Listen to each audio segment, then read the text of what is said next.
Mapagpalang Diyos, salamat po sa umagang ito na inyo kami dinala sa inyong bahay-sambahan.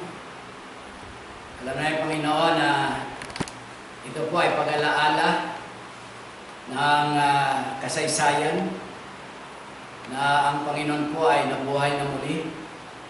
Hindi siya nanatili sa kanyang libingan, sapagkat siya ay Diyos.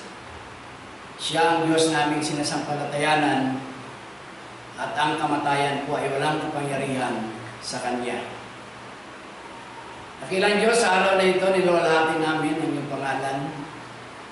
Dahil sa kayo ang Diyos na buhay na siya namin pinaglilingkuran.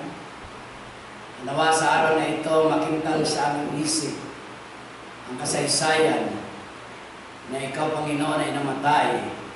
Nagsakripisyo ng iyong buhay, namatay sa cross, nilibing, at nabuhay na muli.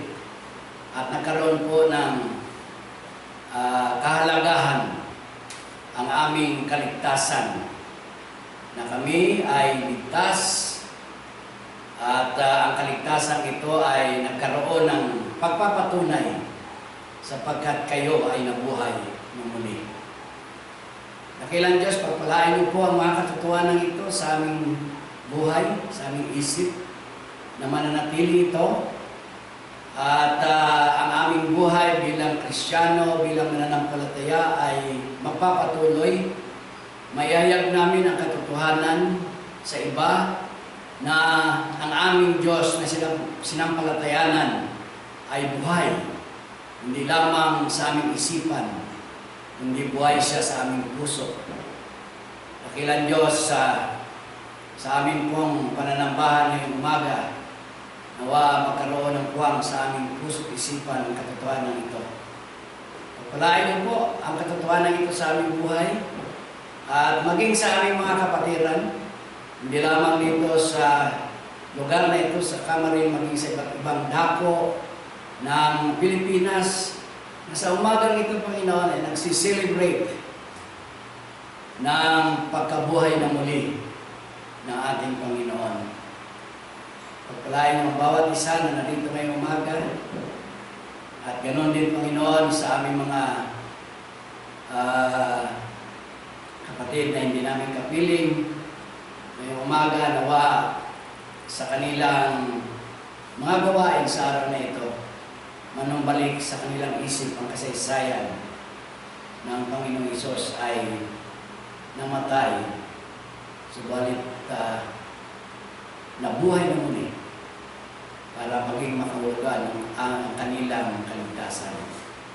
Pangunahan yung aming gawain sa araw na ito, ang lahat ng may ganitong gawain, Panginoon, nagpapatunay lamang ito sa isang katotohanan na kayo ang aming Diyos na hanggang ngayon ay buhay sa aming puso. Unahan ng Panginoon ang mga gawain ito, ito kung aming samot dalangin sa matamis na pangalan ni Jesus. Amen. Amen. Muli, magandang umaga. Ang ating pong oras ay pasado alas 6. Ang mga ganitong pagtitipon ay naging makabuluhan din sa akin, sapagkat maraming panahon din na ginugol namin ang aming buhay sa pagsalubong ng ganitong mga gawain. Yung ako ay estudyante doon. Kami ay pupunta pa sa mga bundok ng karatig lugar doon sa Leon, yung kabundukan ng Leon. Pupunta kami noon para salubungin lamang ang pagbukang liwayway, sunrise service. Hinihintay namin na ang araw ay mag-aakyat at magsisimula kami ng aming gawain, pagbubunyi, pag-aalay na ang ating Panginoong Hesus ay hindi nanatili sa kanyang libingan, kundi siya ay nabuhay na muli upang patunayan at bigyang kalutasan ang ating kaligtasan. At dito napatunayan natin na ang pagkabuhay na muli ng ating Panginoon, the resurrection of Jesus Christ from the dead, is one of the most established fact, best established fact in all history. In all history. Ang resurrection, ang pagkabuhay na muli ng Panginoong Hesus ay isang kasaysayan na hindi lamang naririnig natin, napapakinggan natin, kundi ito ay sinulat sa 4 na aklat ng Biblia. Sa first 4 Gospels na nagre-record po ng kanyang buhay at kanyang kasaysayan. No? Maging si Apostol Pablo at ibang mga apostoles ay sumulat din ng kanyang buhay, ang kanyang sakripisyo, ang kanyang kamatayan, at ang kanyang pagkabuhay na muli. Maging sa ibang mga aklat. Ito po ay kasaysayan din na nakatala sa ibang mga aklat, nakasulat sa ibang mga aklat. Nakatala, nagpapahayag ng isang kasaysayan na kailanman ay hindi mabubura, hindi mawawala sa isipan ng mga taong naniniwala dito. Ang pagkabuhay na muli ng ating Panginoon. Ang kanyang pagpaparusa sa kanyang sarili, ang kanyang pagpapako sa krus, ang kanyang pagkamatay, at ang kanyang pagkabuhay na muli ay tinutularan ng ibang mga tao, ginagaya ng ibang mga tao. In fact, kahapon lamang ay napabalita sa Sambales na sobra na yata ang ginagawa ng pagpaparusa sa sarili. Tinatalian, hinihila, hinihila ng mga 4 katao yata, tali, hinihila, tinatadyahan, hinahampas. Sabi nga ng nakakita sobra na yung pagpaparusa sa kanyang sarili. Pero sabi nila, hindi naman pwede daw patigilin ng mga barangay sapagkat may usapan na raw sila na ganyan ang gagawin sa kanya. Hindi lamang isa, yung 2 yata na mabalita kahapon. At sa ibang mga kasaysayan na ating nakita sa ibang panahon, noong unang panahon, mayroon pang mga nagpapapako sa krus.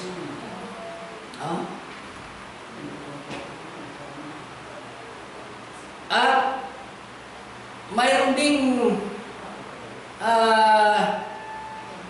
nagpapakamatay upang sabihin sa kanilang mga sumunod na sila ay mabuhay na muli. Mayroong isang balita noon sa Mindanao. Isang kulto, isang grupo ng mga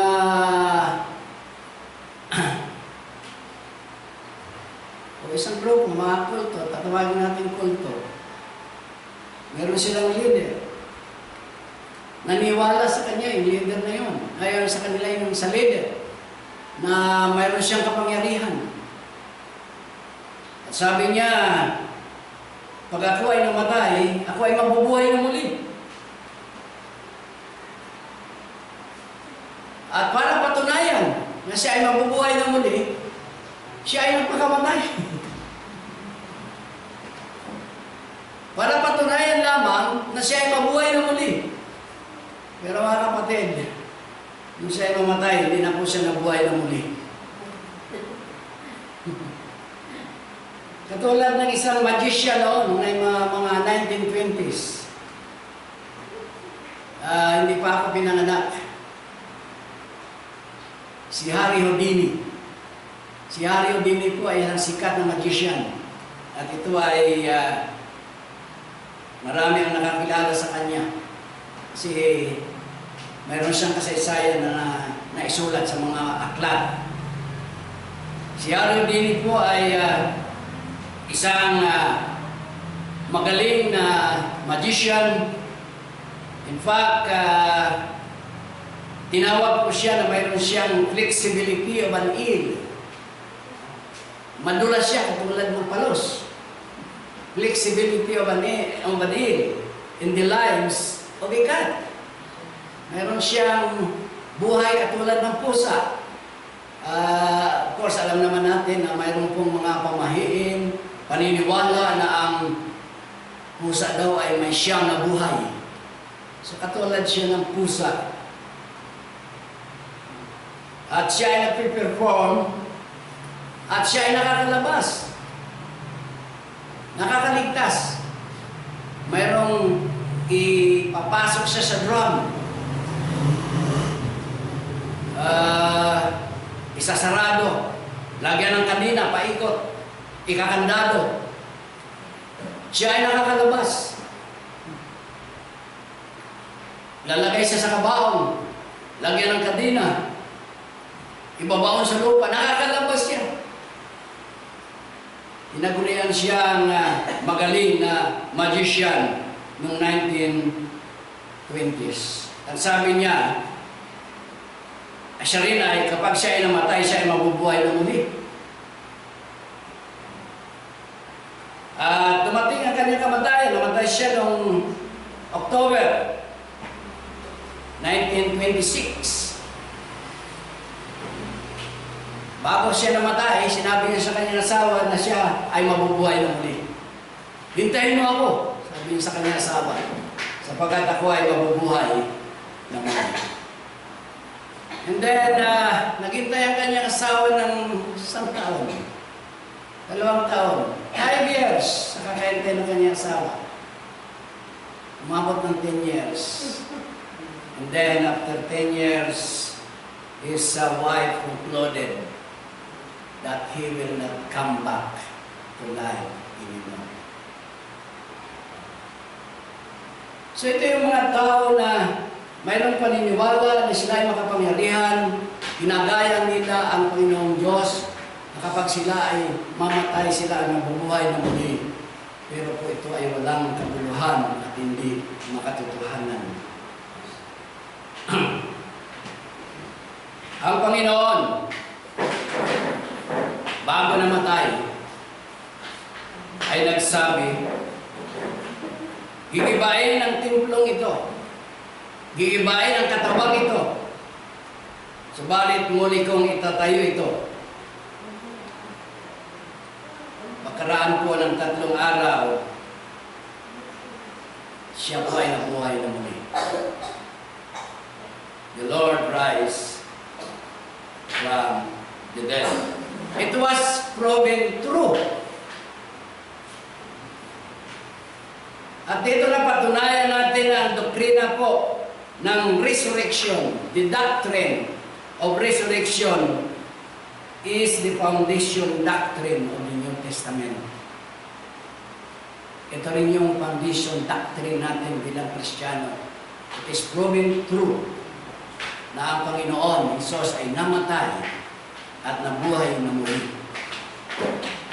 At ngayon po ay ating siniselebrate ang kanyang pagkabuhay na muli. Mayroon po isang tao, in fact, the Pharisees do not believe in resurrection.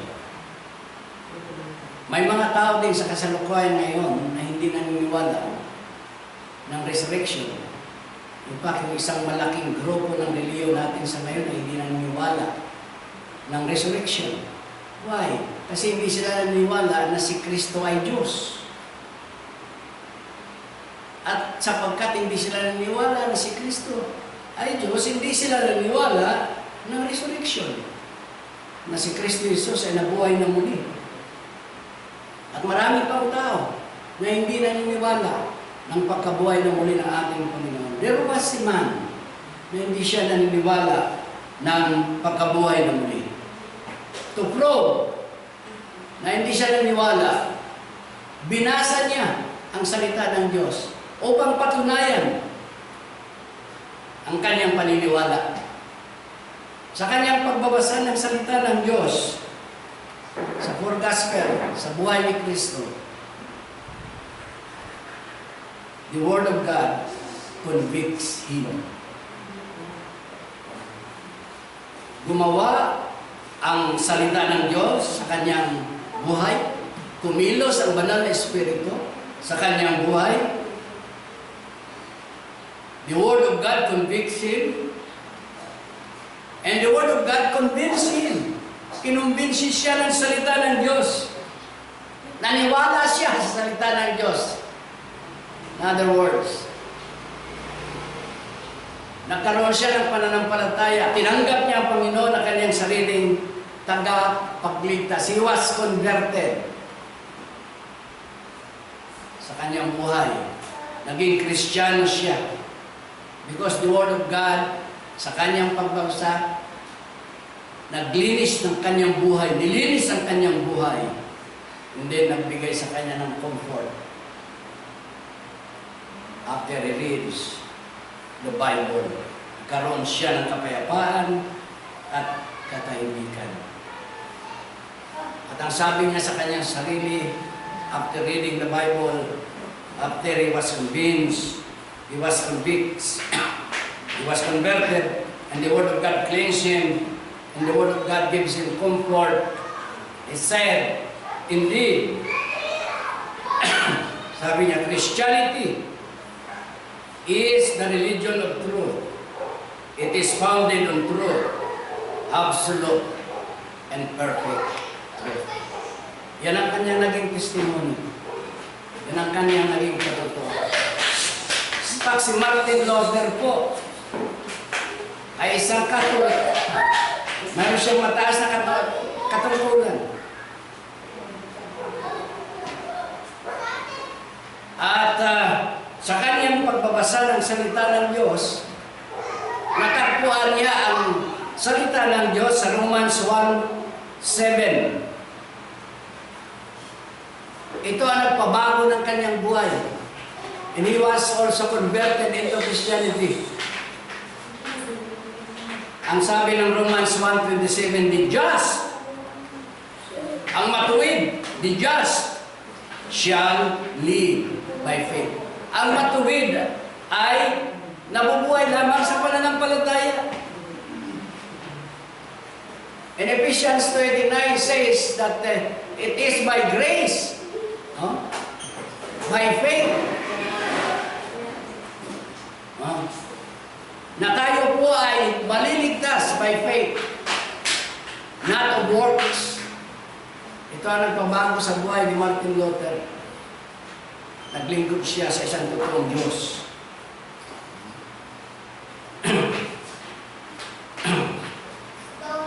Yes, Christianity is the only religion with a living originator. Ang Kristyanismo po ay nag-iisang reliyon na may buhay na Diyos. Ang Buddhism po, naniniwala kay Buddha. Si Buddha po ay isang matalino. Ang kahulugan po ng Buddha ay the wise or enlightened. And the sacred name of the founder of Buddhism na nabubuhay po noong mga 6th century BC. Si Buddha po ay isang Hindu. At sinasabing anak ng hari. Dahil sa kanyang talino, sa kanyang taglay na talino at husay at kapangyarihan, sinamba siya, ginawang Diyos ng kanyang mga sumulunod. But he died. But he never come back to life. Hindi po siya nabuhay na muli. Si Muhammad, marami rin siyang sumulunod. Si Muhammad ay naging preacher, propeta, tagapagligtas. At nangaral siya ng 40 years. Marami siyang naging sumulunod. But he died. And he never come back to life.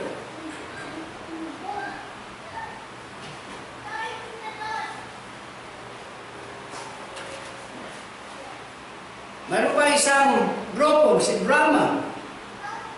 Nagpakilala na isang propeta din. Sinamba, namatay at nanatiling patay.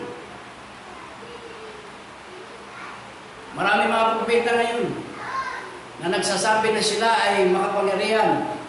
In fact, yung isang grupo natin sa Davao, sinabi yung siya ay anak ng Diyos. Makapangyarihan.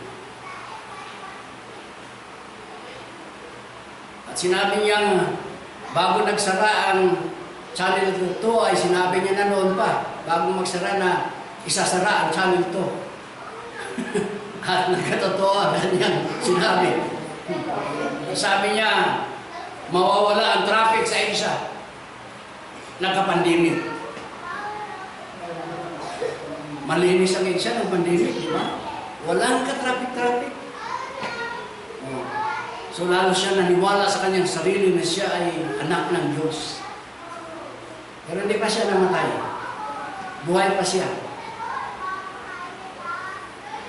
Pero ano ang iniisip nyo? Kapag siya ay namatay, mabubuhay ba siya muli? Si Manalo. Hinahanay niya rin ang sarili niya na isang propeta. Yung founder ng Iglesia. Namatay siya.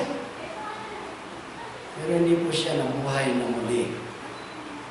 Many others na sinasamba at binigyan ng kapangyarihan, sila ay namatay at natiling patay. At ang Panginoon Isos, ang ating Panginoon, ang ating Diyos na sinasamba, ay nagsabi na isa siyang propeta, tagapagligtas, anak ng Diyos. Sa ngayon kay Juan, he is the Son of God. According to John, siya ay Diyos na nagkatawang tao. Namatay. Subalit, siya ay nabuhay na muli. Yun po ang kasaysayan na ating sineselebrate ngayon. Na ang Panginoong Isos ay hindi po nananatili sa kanyang kamatayan. Siya po ay nabuhay na muli. Siya po ang ating Diyos na totoo. Tinalo niya ang kamatayan at siya ay nabuhay na muli. Christ is risen. He lives within my heart. Natili po siya sa ating buhay. And so resurrection is a very controversial doctrine. There are opposing views disputing the facts of resurrection. Marami pa rin pong hindi naniwala. Mayroon pong mga false theories. And pagkatapos nito ay the fact of resurrection. The false theories of resurrection and the facts of resurrection. Itong dalawang puntos na ito ang siya nating pag-aralan ngayong umaga. Ano ba itong mga false theories na ito ng resurrection? Maging panahon ng Panginoong Isos, nung siya nakabayubay sa krus, maraming mga tao ang nagahayag sa kanilang sariling opinion tungkol sa pagkabuhay ng muli ng ating Panginoon. Yung unang false theory ay ang fraud theory. Ang fraud theory po ay sinasabi na ito ang pagkabuhay ng muli ng ating Panginoon ay isang pandaraya. It was a deceit, a trickery. That the whole story of the Lord Jesus Christ, the resurrection, is a hoax. Walang katotohanan. But history and the scriptures flatly deny such a ridiculous story. Because it was proven true that Jesus Christ risen from the dead.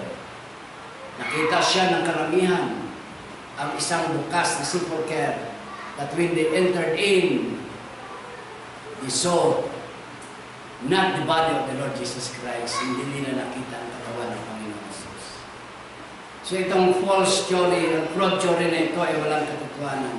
Another theory. Hallucination theory. Maraming mga tao noon after na Panginoon ay inilibing, sabi nila, mga disciple, sabi nila, itong mga disipulo na ito, they wanted to see Jesus and thought that He would rise. Oh. So, in their imaginations, sa kanilang imagination, imagine that they saw Him. Hallucination, nag-hallucination lang sila. Walang katotohanan na nabuhay ang Panginoon. Nag-hallucination lang itong mga disciples na ito because they wanted to see Jesus. And so in their imagination, they imagined that they saw Him. And dahil sa kalungkutan ng mga disipulo at labis na pagtaramdam ng pagkamatay ng Panginoong Hesus, ay naging palaisip sila. Sila ay naging walang magawa, walang maisip, naging tulala. At sa kanilang pangarap, nakita nila ang Panginoon na nabuhay ng muli. So isang pangitain lamang ang pagkabuhay ng muli. Hindi po yan katotohanan sapagkat ang Panginoon nabuhay na buhay. Another theory is the ghost theory. Sabi nila, nakita nila, ghost lang yun.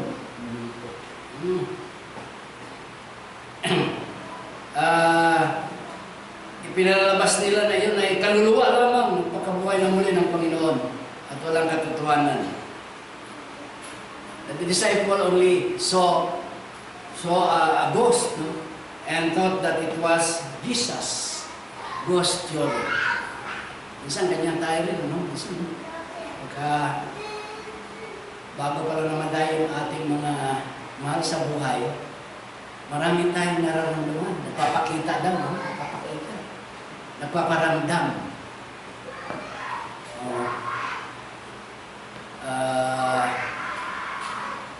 Feeling lang natin minsan yan. Kasi ang isang taong namatay, hindi na sa babalik. They will not come back to life anymore. Sabi nila kung matatakotin sa aso, may dumaan na asong itim, ako sa itim, asong itim. Nandiyan yung kaluluwa ng kanilang mga mahal sa buhay. So yun ay ghost theory lang yan. Of course, minsan, dahil sa ating kalungkutan, sa ating pananabik, sa ating kalumbayan, nararamdaman natin minsan pagka mayroon mga ibang damdamin na mayroon tayo, naisip natin sila. At para bang ina-assume natin na sila ay nagpapakita, nagpaparamdam. It is not natural for us na mayroon damdamin ganyan. But in reality, ang ating mga mahal sa buhay ay hindi na po babalik ang muli. Hindi na po mabubuhay ng muli. Isang theory pa, yung myth theory. It was a wild theory handed down by ancient without truth. Mga sabi-sabi, mga chismis, o mga marites yun, mga nagpapalagana kung ano ang latest. Walang katotohanan, balita lamang. It is the story, if the story of Jesus Christ, no, should turn out to be a myth, a ghost story, hallucination theory, then the mystery of existence is an unsolved riddle. And for humanity, there is left nothing but the blackness and darkness of eternal despair. But the story of Jesus Christ is true. It was proven true that Jesus Christ did not remain in His grave, no? But He was risen. Siya po ay nabuhay na muli. At ang ating buhay ay naging maganda. Ang ating buhay ay naging maluwalhati because the Lord Jesus Christ risen from the dead. At napatunayang totoo. It was proven true. By all the laws of the historic evidence. It is a true story. Christ was, Christ is, Christ will be. A living person with his people in guiding and protecting power, leading them on to the day of their own glorious resurrection. Amen. Amen. That's, iyan po ang mga false stories na i-disregard natin. Huwag tayong maniwala. Marami pa rin mga tao na nagpapalaganap ng mga ganyang kaisipan. But ito ang katotohanan. The fact of resurrection. Yung ating binasa, kung ating basahin ang 1 Corinthians chapter 15, ay makita natin ang katotohanan. Maging sa ating binasa kanina, early in the morning, tatlong babae, sila ay pumunta at nakita nilang libingan, open. At nagpapatunay ng Panginoong Hesus ay nabuhay na muli. The fact of resurrection is, one ay yung open sepulchre. Nakita nila ang libingan ay wala ng laman. In Luke 24:1 and 2, ang ating basahin, sinulat ko sa Tagalog sa ating lingwa ay datapwat ng unang araw ng isang linggo, pagka umaga ay nagsaparoon sila sa libingan na may dalang mga pabango na kanilang inihanda at nasumpungan nilang naigulong na ang bato mula sa libingan. Nakita nila na bukas na ang libingan. The proof of resurrection is the open sepulchre. Wala nang Panginoon doon, Hesus. Wala na sa kanyang himlayan. Bukas ang libingan. Isang katunayan na nabuhay na muli ang Panginoon sapagkat nabuksan ang libingan. Pangalawa, walang laman ang libingan. Empty tomb. And Luke 24:3, and they entered in and found not the body of the Lord. Nung sila ay pumasok, yung mga disciples, at ang tatlong babae, nung sila ay pumasok, nasumpungan nilang wala ang katawan ng Panginoon. So walang laman ang libingan. Second proof of the fact of resurrection.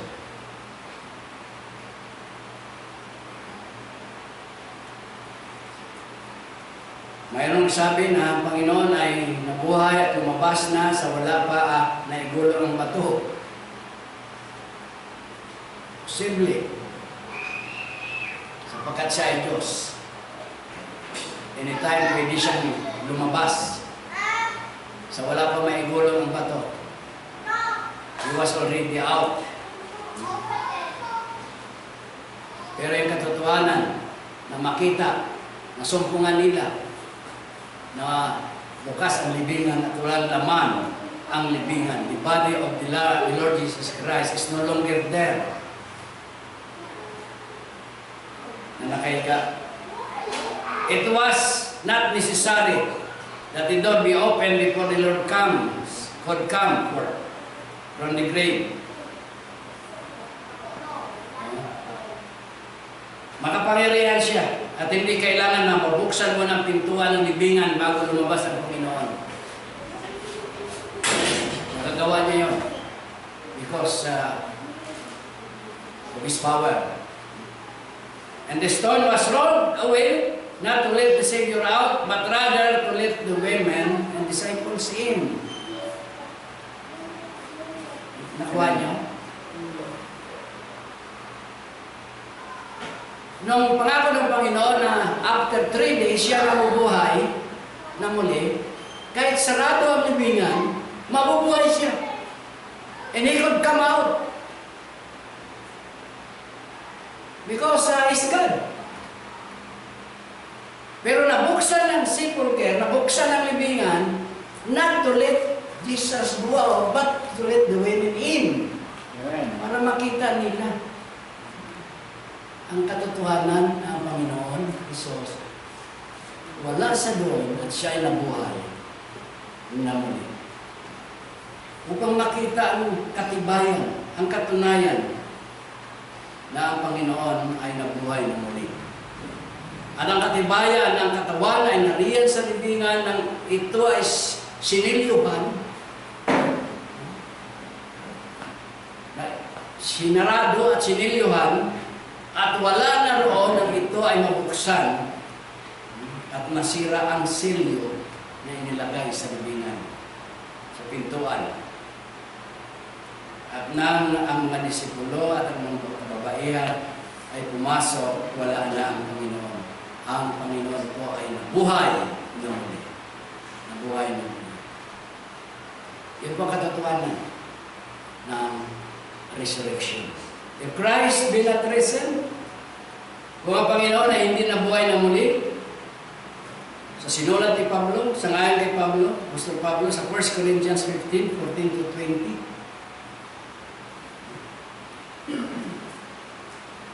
ang ating pong pananampalataya, kung aking preaching, ang mga salita na inihayag ko sa inyo ay walang kabuluhan. 1 Corinthians 14 to 20. My preaching is vain. The Bible is vain. Walang kabuluhan ang aking pangangaral. Ang salita ng Diyos ay walang kabuluhan.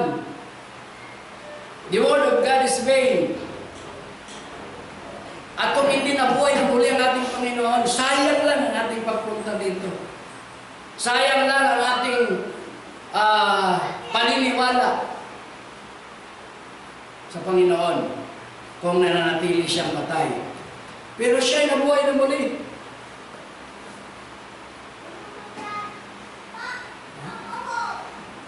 At hindi lamang yan, na walang kabuluhan ang aking preaching, ang ating paniniwala, ang Biblia walang kabuluhan, ang ating pananampalataya, your faith, my faith, our faith is vain. Verse 14, ano pa sabi sa 1 Corinthians 15:14?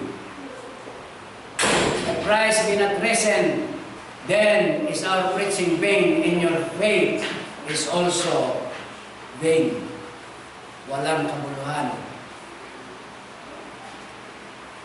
Ang Fundamental Baptist Church, if Christ be not risen.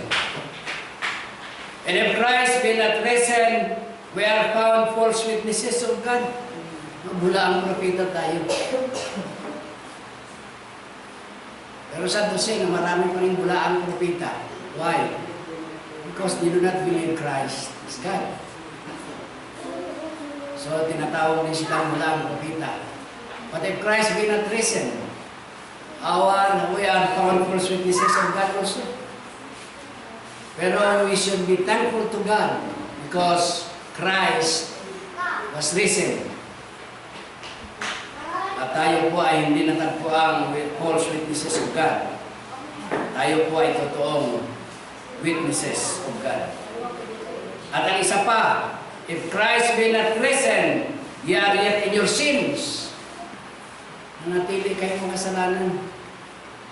Kasi hindi nabuhay na muli ang Panginoon. At ang nakakatakot sa verse 18, we are perished. Tayo po ay pupunta sa impyerno. Tayo po ay mapapahamak. Ito yung magandang phrase sa verse 19 ng 15, 1 Corinthians. If Christ be not risen, no?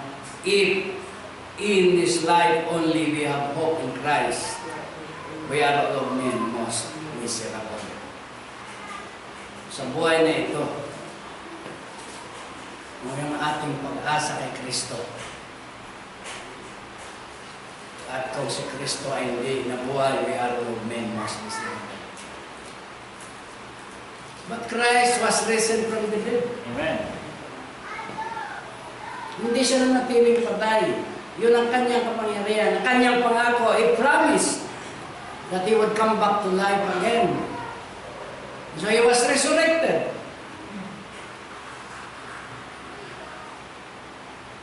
Tulong-tulong na yung Diyos Ama. And then the Holy Spirit, Jesus Christ. Ang Panginoon po ay nabuhay at siya ay nagpahayag, nagpakita. Pinayag niya ang kanyang patuto. Sa Acts chapter 1, verse 1 to 3. To whom also He shared Himself alive after His passion by many infallible proofs, and being seen of them 40 days after He was resurrected. Siya ay nagpakita kay Cephas, kay Simon, kay Pedro, then of the 12 disciples. He was in above 500 brethren at once. Hindi natin inabutan ito. Siguro kung nandoon din tayo, makikita din natin ang Panginoong Hesus. At He was alive. He was in Thomas. Nakita siya ni Thomas. Pero ang doubt, meron pa na nagda-doubt. Ano? Sabi ni Thomas, kung ikaw nga yung Panginoon, pakita mo yung kamay mo na may butas ng papo para maniwala ako. Kita mo lang. Nag-doubt pa si Thomas. At nang makita niya, nang sabi niya, my Lord and my God. Doon siya naniwala pa. There are still Christians today na hindi po partially, hindi masyadong naniniwala pa sa kapangyarihan ng Panginoon. Kaya nga patuloy ang ating preaching. Patuloy ang pangangaral natin. Hindi lamang sa kaligtasan ng mga kaluluwa. Mayroon may mga evangelist sila. May mga missionary sila to tell them of their sins. Pero tayo ay sa mga hindi missionary, sa mga evangelist, ay nandito tayo ipangaral sa inyo ang katotohanan na huwag kayong mag-doubt sa kapangyarihan ng Diyos sa inyong buhay. Maniwala tayo ng lubos sa Panginoon. And then, He was not only seen by these people, siya po ay nakipag-usap. Nakipag-usap siya. After His resurrection, nakipag-usap sa kay Mary, His mother. Sa John chapter 20, verse 16, Jesus said unto her, Mary. Tinawag siya ng Panginoon, Mary, is returned, and said unto Him, Rabboni, which is to say, Master. Hindi siya nakilala ni Mary at the first, no? Nakita siya. Hindi siya nakilala. Mayroon doon na napagkamalan siyang hardinero After His resurrection, kasi siguro naglalakad na siya doon sa labas ng kanyang libingan sa empty tomb.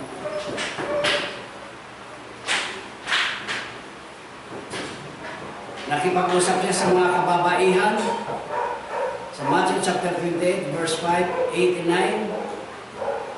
9. Nakipag-usap siya sa 2 tao na naglalakad papunta sa Emmaus. Sa Luke chapter 24, 13 and 14. Pedro, nakipag-usap siya sa Luke chapter 24, verse 34, and then kay Thomas, na una hindi naniwala sa kanya. Now, how did Jesus rise from the dead? Paano ba siya nabuhay na muli? How did Jesus rise? How did Jesus rise from the dead? How? Of course, by the power of the Father. Amen. Sa kapangyarihan ng Diyos. Pareha ng kanyang ama. Pinadala po siya ng ating ama. God sent His Son to die on the cross of Calvary. Of course, sa kapangyarihan ng Diyos, siya po ay binuhay na muli. By the power of the Father, Acts chapter 2, verse 23 and 24. Ang sabi rito, siya ay binuhay na muli ng Diyos. Pagkaalis sa mga hirap ng kamatayan, sapagkat hindi maaari na siya ay mapigilan nito. Wala pong kapangyarihan ng kamatayan ng Kristo. Walang kapangyarihan ng kamatayan sa Panginoong Hesus. Sa Diyos Ama. Binuhay siya ng Diyos Ama para ipakita sa atin na ang Panginoong Hesus ay makapangyarihan. Binuhay siya ng Diyos na mapuli sa mga patay. Acts 3:15. In Acts 5:30, binangon siya ng Diyos mula sa mga patay. How did Jesus rise from the dead? By the power of the Father and by the power of Jesus Christ Himself. Sa John chapter 2, verse 19, igiba ninyo ang templong ito at aking itatayo sa 3 araw. Christ Himself will promise these words that after 3 days I will come back to life. In John chapter 18, 10:18, may kapangyarihan akong magbigay nito at kumuhang muli nito. Yung kanyang pangako, yun ang kanyang sinabi. And by the power of the Holy Spirit, so nandito yung 3 persons of God. God the Father, God the Son, and God the Holy Spirit. In 1 Peter chapter 3, verse 18, made alive by the Spirit. Binuhay siya ng Espiritu. And then, the results of resurrection, it was proven, it proves the existence of God. Last, if there is no God, how did Jesus rise from the dead? Kung wala ang Diyos, paano magbuhay si Kristo? He rose because the living God resurrected Him. Binuhay siya ng Diyos Ama. It proves the deity of Christ. That Christ is God. Kung siya hindi Diyos, paano siya nabuhay na muli? Si Jesus po, ang Panginoong Hesus ay nabuhay na muli sapagkat siya ay Diyos. It proves also the deity of the Holy Spirit.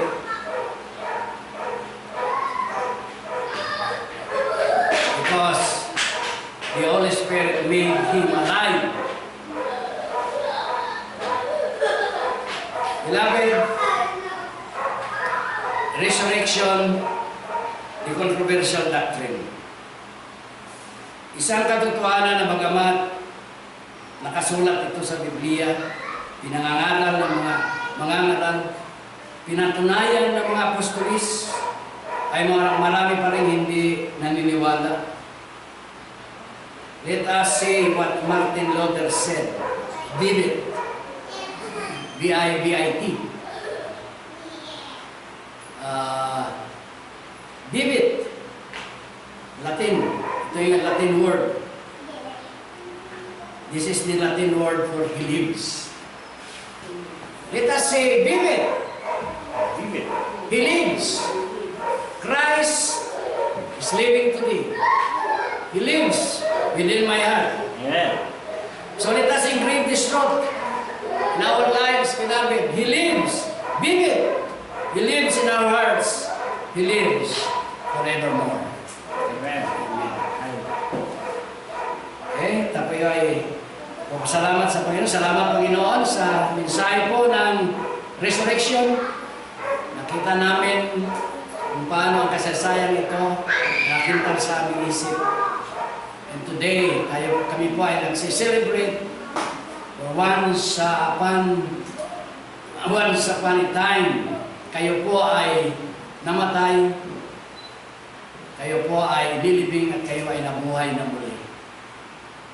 At yun po ay nagpapatunay ng aming pangangaral ay makatotohanan at hindi walang kabuluhan. Salamat, Panginoon, sa inyong biyaya sa araw na ito. Ito ang aming dalangin.